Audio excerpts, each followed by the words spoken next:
from heaven, Jesus Messiah, Lord of all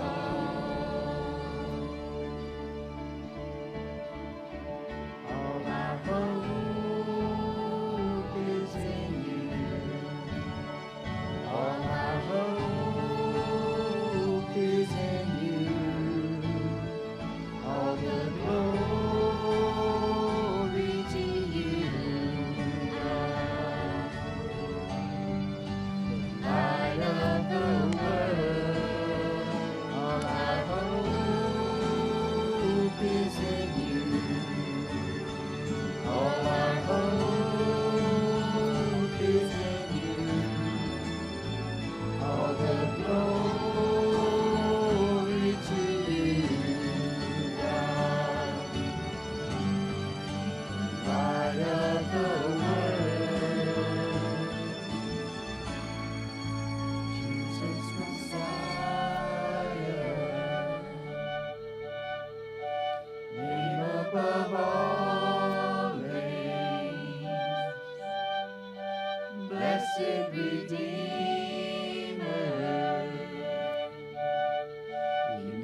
please.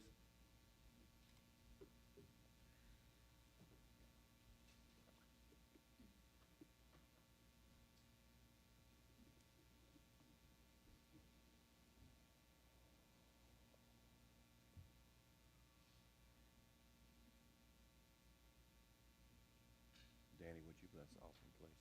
Our most gracious Heavenly Father, first of all, we just thank you so much for this opportunity to be together as a family. Lord, I just thank you for this special day that we are. Our mothers, thank you for the compassion and the patience and the love that you've given them, Lord, to bestow upon us. I thank you for our congregation, for those of us that our mothers have passed on, that we have mothers that can take their place right here in this congregation. I thank you for it. As we pray over this offering, I just ask you to bless the gift, the giver, Father, this congregation and this ministry throughout this community, and throughout the world. We ask all this in Jesus' precious name. Amen.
All right, it's time of the service that we go to the Lord in prayer.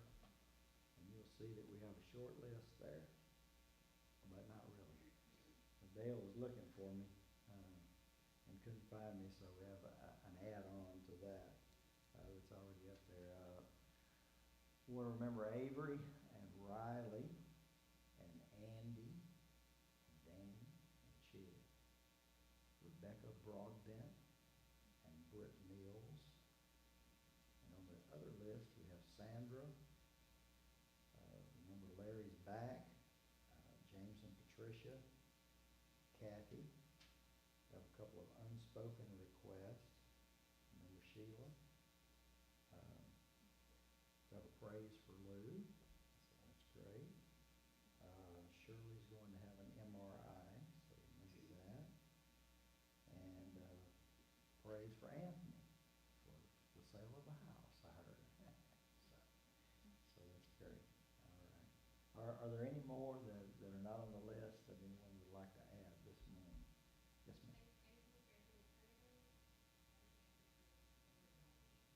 Okay, good.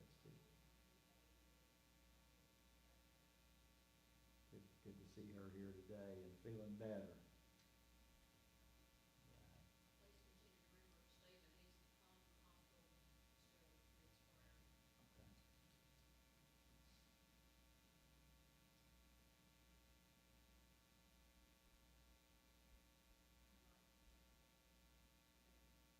Sure, certainly. To remember Stephen and Jerry Carter.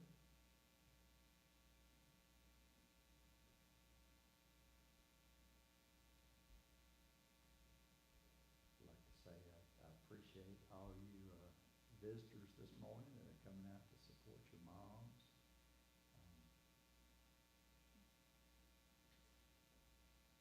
But we do this every Sunday, so we'd love to have you every Sunday. But certainly appreciate you being here with Mom. I know it means a lot to them. It means a lot to me. special, and we will get on to that, and because that's what the service is about today, the sermon's about, so can't say enough good things about moms. Anybody else have a prayer request? Look over at anybody. All right, as always, I'm gonna ask Miss Nell to play for us. We're gonna observe a moment of silence as you think about a name or two on the list that the Lord's laid on your heart, you lift them up, and then I'll close our prayer time.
going to sing now, as we always do on Mothers and Fathers Day. We sing, of course, today, Faith of Our Mothers is the next song. But before we do, I need a good, strong volunteer. Neil, can you slide out, please?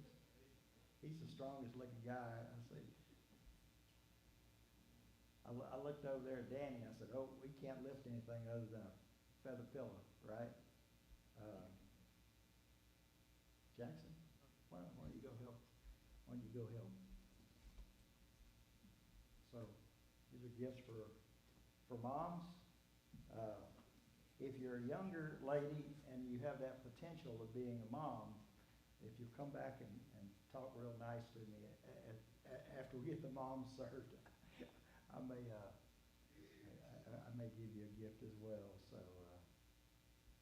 we appreciate you for all you do, and as they're doing that, we're going to sing Faith of Our Mothers. Going to be hard to do while he's passing them out, but I'd like for all of you to stand kind of in honor of our mothers and really sing out this song we sing every year so you know it. But this is to honor all the mothers that are here, plus the ones that have gone on. Sing loud enough that they hear you up there.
Be seated.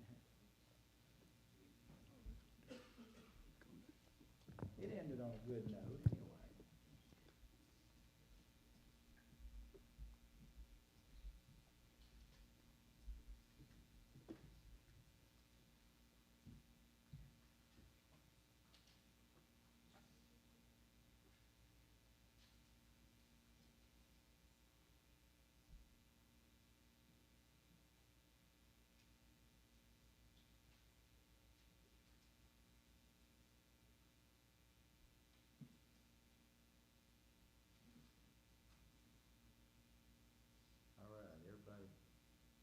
I can hear all that rattling. Everybody's exploring their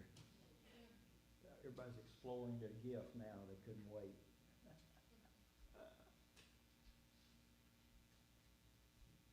All right, so we're going to talk about moms today, and a strong mother, and it's a salute to one of God's greatest gifts, if not the greatest. I mean, I'm pretty kind of up in the air about it. Moms are certainly a gift from God.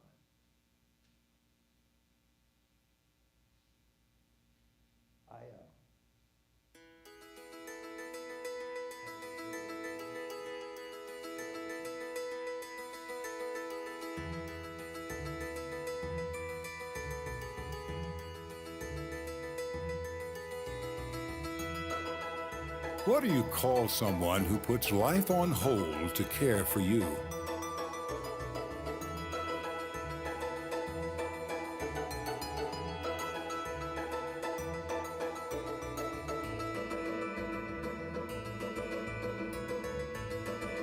Someone with boundless patience.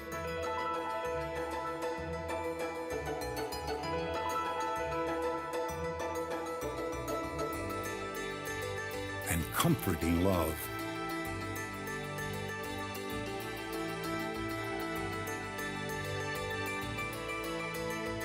What do you call someone whose support never wavers? Someone with the courage to set you straight. The kindness to make everyone feel at home.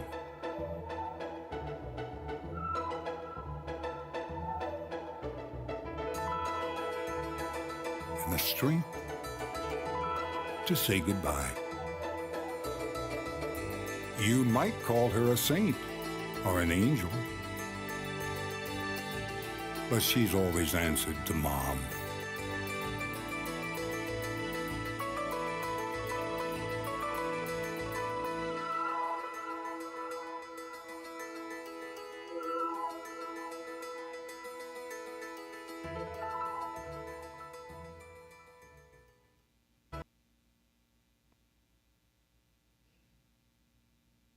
A lot can be said about those three little letters, M-O-M.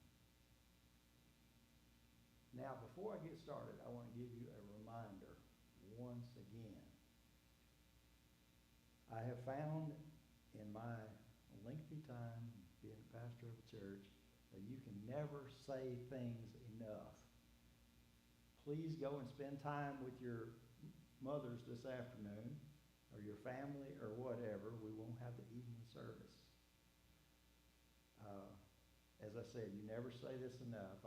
I've had someone come to me since I've been in this church and tell me something came up and they didn't know anything about it. And I said, well, I've only been announcing it for a month.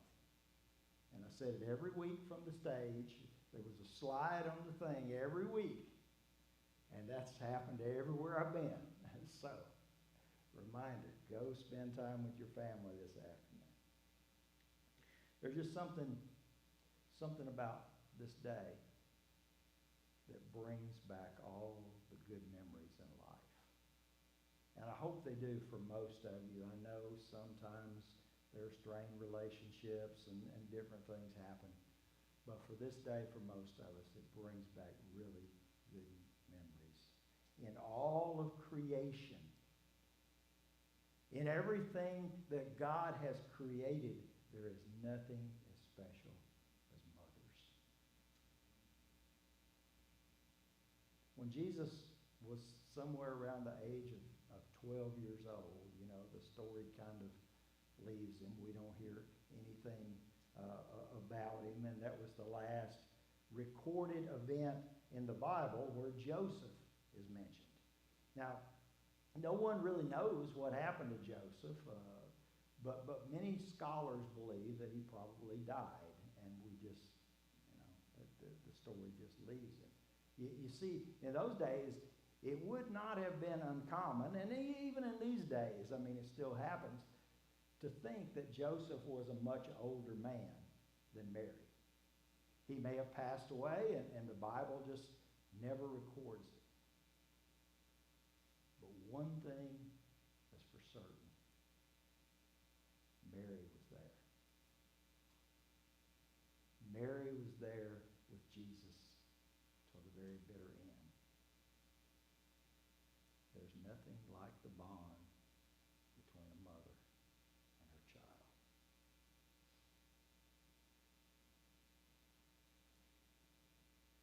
I texted Kelly the other day, and she was in Rhode Island.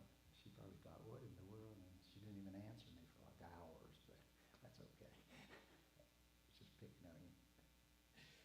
Because I sat down to write this sermon,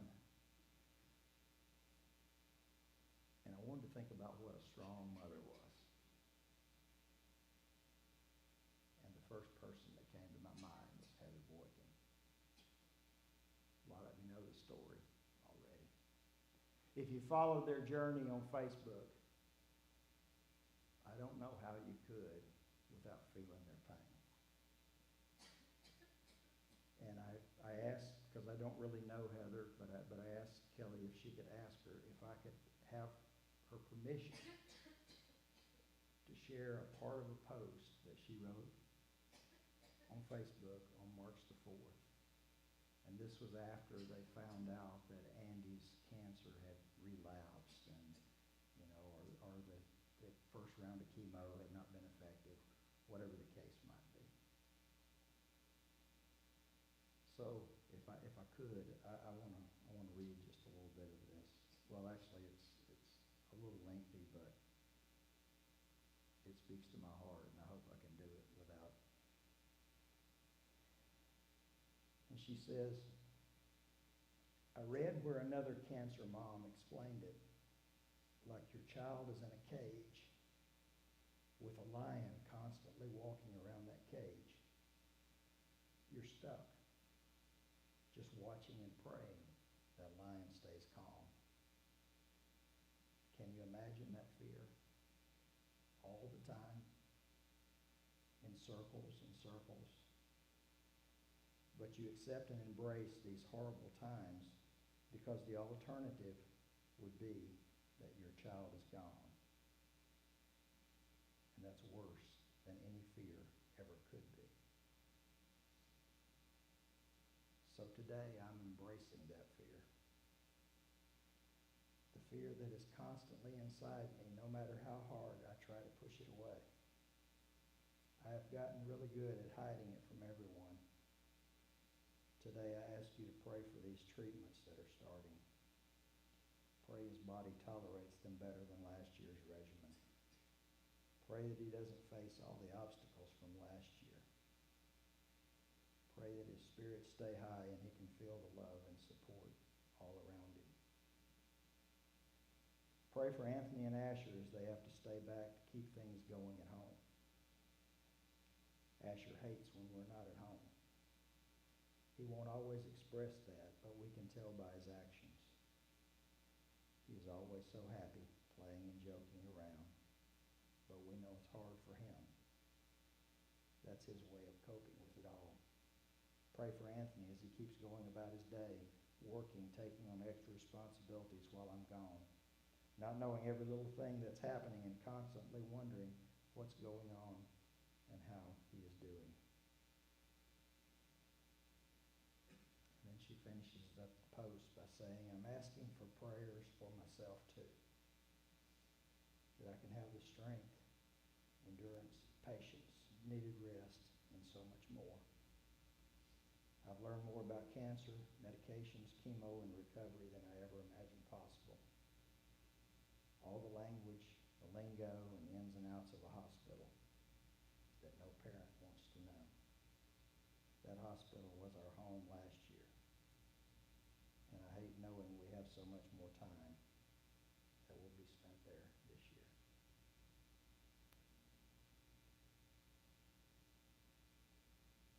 Just an update on that. I mean, Andy's become the treatments, and he doesn't seem to be tolerating them very well this time. So her journey's probably far from over. That's the heart of a mother. And do I think Heather Boykin is necessarily special? No.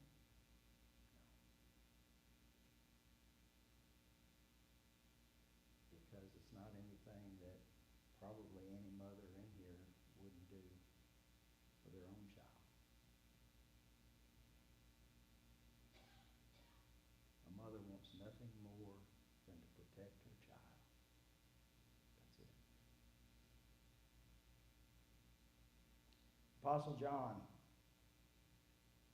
records to us that Mary, the mother of Jesus, was standing there under the cross.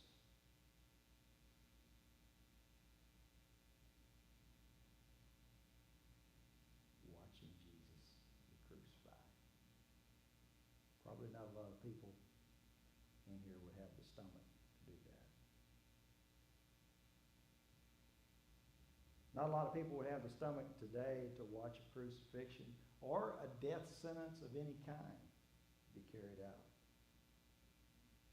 Hopefully we've advanced as a civilization, I hope, to the point that even though we have to seek justice sometimes in certain cases, there would be no pleasure in watching a person lose their life. I think that same thing can be said in the case of Mary. I'm sure it wasn't an easy thing to witness because of the love that she had for her son as she stood there.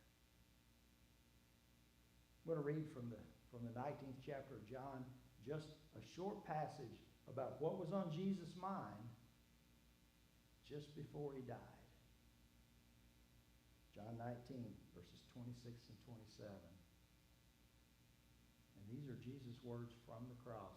When Jesus saw his mother standing there beside the disciple he loved, he said to her, "Dear woman, here is your son." And he said to this disciple, "Here is your mother." And from then on, this disciple took her into his home. So one of the last things that Jesus thought about, one of the last things as a human being that he thought about on this earth was making sure that his mother would be taken care of. Why? What's so special? Well, there's a special role that a mother plays. And we all know that. First off, a mother cares like no one else. You'll never have anybody that will love you like your mother loves you. Never in your life. You know, I've met many mothers in my time. I've talked to mothers about their role as a mother and how their lives have changed just by being a mother. One lady told me one time, she says, "I love my husband, but I never really knew a love that surpasses everything until I met my child." The love between a mom and her children is something that we as men can never compete with. Guys, we're second place, and we might as well just realize it right now. We can never compete with the love that a mother has for her child. There are so many, and I know there in my household, I know there have probably been in other households too, fights and disagreements that occur during a marriage that are about disciplining a child. You know, because mom's usually a softie and you know, let the kids get away with things. The love they feel, not only shared by the children though, because of a mother's love, we feel it out in our community. We feel it in the world. Mothers love so much that we often benefit from that overflow they have in their lives. I read a story that a mother wrote, and she says, I was rushed to the emergency room with complications from my high-risk pregnancy. And after weeks of mandated bed rest, she was in the hospital for weeks. She said, I found myself dealing with unfamiliar stress and sadness. And she said, one day, to my surprise, my nurse brought a surprise into my room. It was a newborn baby named James. James's mom, who had also experienced that same high-risk type pregnancy, sent her precious little son for me to hold, along with an encouraging message. And she said in the note, "This is the reason you are here in the hospital." 3 decades later, my heart's still full of gratitude for baby James and his mom. And I think about it when I hold my own healthy son. Proverbs 31, 10 through 12. Who can find a virtuous and capable wife?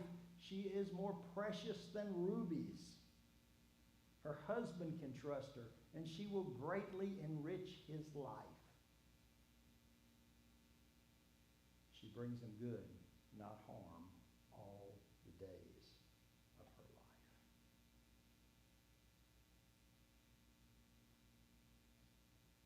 And I guess no surprise, a mother sacrifices. A mother sacrifices for her kid. I have a wife and a mother that I've seen neglect themselves for their children. And I know every one of you done the same thing. I've seen a mom before have that last bite of ice cream out of the bowl, which is always the best one.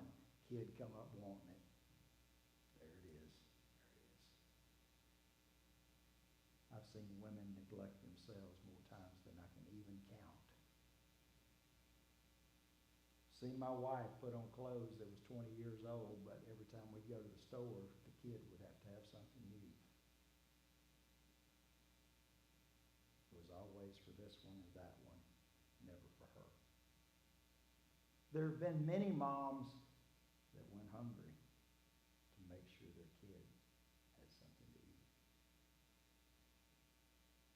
As I said, that mother will give up that last bite of food in a heartbeat if she suspects her kid doesn't have enough.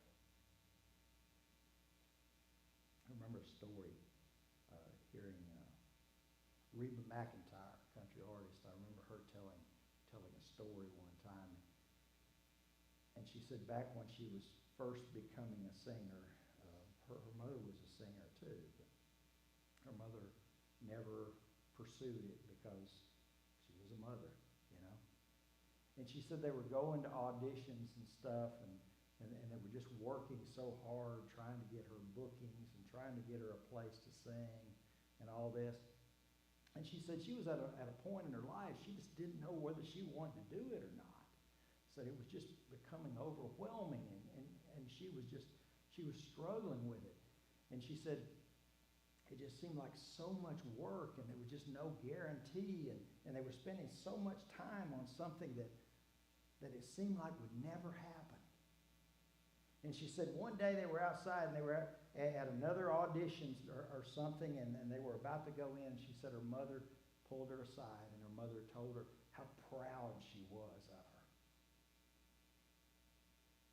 And she said, you know, Reba, I'm living my dream through you. She said that was it. That was it. She said at that point she realized how much her mother sacrificed for her. She said her mother sacrificed a singing career for her, and now there's no way that she was not going to pursue that dream. John 16:21 says, it will be like a woman suffering the pains of labor. When her child is born, her anguish gives way to joy because she has brought a new baby into the world.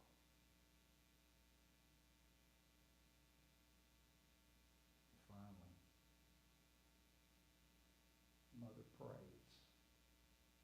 And they all do. They all do.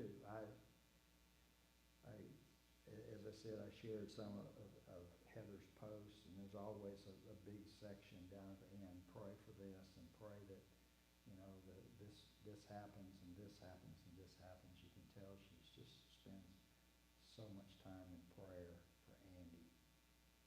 There is no greater gift in this world than a mother, but there is certainly no greater gift in this world than a praying mother, right? to have a person in this life that's just committed to praying for you. Now, I know there are many people here that pray, right? We're all praying people, some more than others. But even for the woman that's not the best at it, she may not be the most faithful prayer warrior, I'm going to bet you that she takes time to pray for her children. I'll bet that. If she has any kind of faith whatsoever, she's going to pray for her kids. She can be a borderline atheist. I don't care if there's any chance, if she gives God any chance in her mind, she is going to pray for her children. Not a whole lot of verses about a praying mother. The best I found comes in Proverbs 31:30. It says, charm is deceptive and beauty does not last, but a woman who fears the Lord will be greatly praised. Amen and amen to that. A woman who fears the Lord will be praised. I tell you, all moms need a healthy fear of the Lord, because mom has to be a lot of things to a lot of people. I saw a little cartoon earlier. It says, Mom, this is your special day. We invited all these people here to take up your slack. And there was a guy with a chef's hat on and a chauffeur, and the list could go on and on of the things that mom has to do. She's one person that has to be all things to all people. To her family, she must often be a provider and a servant. She's often called upon to be a mediator or a server of justice. She can be a friend to you. She can be a confidant to you. Even more so as you age. She can be one who gives advice, or she can be one who just sits and listens. The value of a mother can never be determined because she has so many positions to fill. In modern times, there's different ways, and some people read books to raise babies and do all these things to figure it out and do it right and everything. But there's this method that some people use, and I'm not here downing people or anything. I mean, whatever works for you, it's okay with me. But it basically means you put the baby in a room and they cry themselves to sleep. Because they will cry for mom's attention, right? Now, we never really practiced that. Maybe occasionally out of fatigue, when we just didn't have any choice and we had to get some sleep or whatever. But I've always felt like a baby needs and craves its mother's touch. Read a story from the actress Salma Hayek. And she had one of the best thoughts that I thought on it. And this came from her aunt. She said that her aunt gave her the best advice that she got. And she wrote, she said, when Valentina was not even 1 month old, my aunt gave me the best advice. And her aunt told her, put her to sleep every night. Sing to her. Cradle her in your arms. Sit by her side every night. Because one day you won't be able to. And it's going to happen really fast.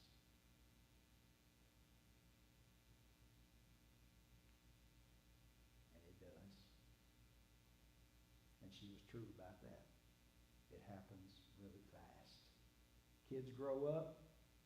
They get their own lives. They sometimes even move away. But I'm here to tell you that mother's work is still not done. I don't care how far away you live, where you go, mother's work is never done. Kids still depend on you. Kids still crave your love and crave your advice.